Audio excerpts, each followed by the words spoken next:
郭台铭昨暝伫高雄凤山举办第一场的造势，专程用台语来致辞。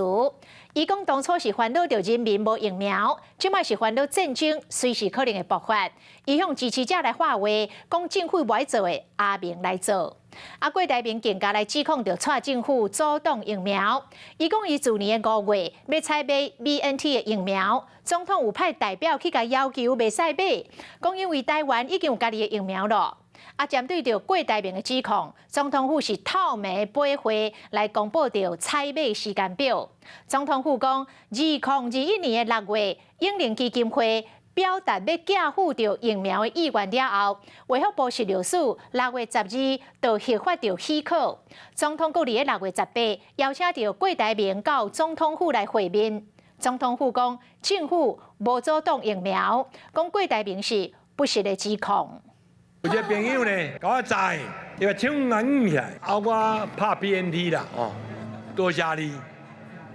哇！台湾阿明头一场高雄造势活动，用台语甲大家盘暖，佮讲到驻BNT的共同会议，回公道党内批评总统蔡英文去年5月阻挡疫苗的采购。按5月13推出，一直等到6月17，但咱的总统叫伊代表来，真坦白地甲我讲，袂使买，因为咱台湾已经有家己疫苗。造势结束了后，国党会继续伫咧人民找积极，敢讲政府考量比人民的性命更加要紧。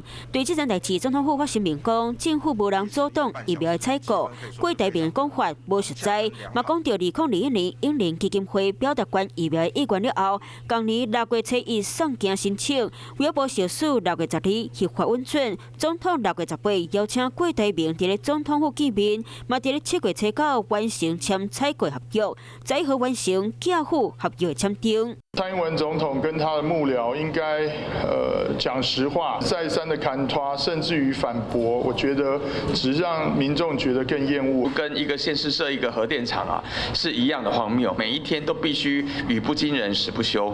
我们认为这完全不是事实啊！唯一在挡疫苗的就只有中共而已。民进党立委替总统府讲话，农民嘛个人讲个人话。